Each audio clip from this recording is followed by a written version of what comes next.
Hey guys, BMS here, and welcome back for more Castlevania 3. Last time we went through the clock tower level for no apparent reason, actually. I mean, we didn't really get anything out of it, but, you know, Trevor, he's a completionist fucker. And two, you know, it just wouldn't feel right leaving a monster alive up there that went by the name of Dynasty. Anyway, we're moving on to Stage 3, the Mad Forest. Now, almost straight out of the gate, we're greeted by the Skullheads. They make negotiating these little spike traps very annoying. This is also a second quest only type situation too, as in the first playthrough you don't even have to deal with the Medusa heads while going through this first screen. The Skullheads actually make getting off the first screen, you know, one hell of a challenge in and of itself. Anyway, if you can somehow make it past the first screen of the level, you really shouldn't have any more problems, as that's the only area in this level where you have to deal with the Skullheads. And on top of that, nothing in this level has changed from your first time through, aside from the fact that the enemies do more damage. So the difficulty is pretty easy, especially compared to the clock tower. Also, something to actually take note of is that one of the benefits of actually visiting the clock tower, aside of picking up Grant of course, is that when you start this stage, you start it on this screen if you've been through the clock tower, which, I don't know. I mean, it lets you avoid the Skullheads on the first screen of this level, but in order to do that, you need to go through an entire level filled with them. Plus, this really isn't a big jump into this level either, so I mean, while it's nice on a first playthrough if you're picking up Grant, the second time around, there really is absolutely no reason whatsoever to visit the damn clock tower. And we get our first introduction with the red skeletons into the game here. Which, I think they're technically called blood skeletons, but really, who gives a fuck? Anybody familiar with Castlevania knows that you can't actually kill these guys as they'll keep regenerating. Plus, this game has a nasty habit of putting them at the top or the bottom of stairs on a narrow platform, which can make them really hard to dodge, especially considering how limited your movement is on the stairs. Now, this portion of the level is pretty cool, I think. I mean, you got the storm you can see, and it's a mixture of moving back and foreground sprites, and you got some lightning going on, which is a pretty nice touch.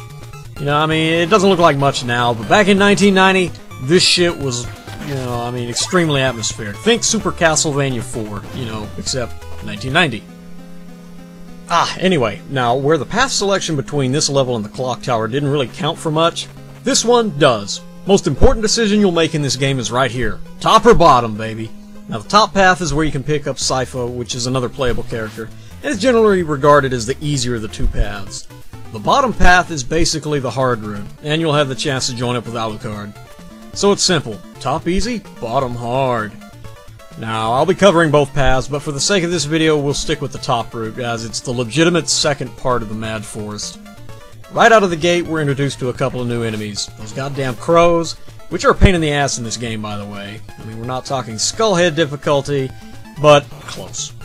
And these little red floating jellyfish enemies. I think they're called blast caps, but who the fuck really knows? And I didn't feel like looking up every enemy in the damn wiki.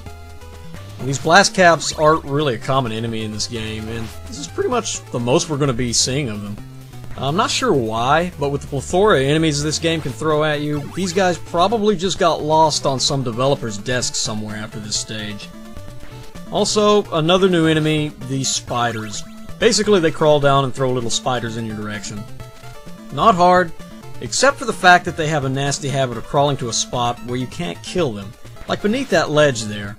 And this forces you to dodge them and their little spiders that they throw out at you. It can get kinda hectic with other enemies on the screen, so watch out for that. And hey, it's the boss, the very threatening Cyclops, that can't actually touch us up here. So he basically just traipses back and forth like a doofus. That's pretty much it. I mean, what you're seeing here. Just drop down, hit him in the head when you've got a chance, and climb back to safety when he gets close. He's got a couple of attacks that I'll show off in a later video, but even they're nothing major. And for as dumb as this boss is, there's a little trick you can pull off in this fight that's pretty cool. It involves him getting struck by lightning, but once again, in a later video.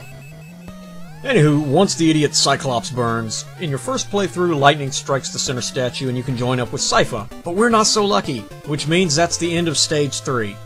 I hope you guys enjoyed. Next up, we'll take a look at the bottom path we could have taken. So yeah, good things in the future. Hope you'll join me then.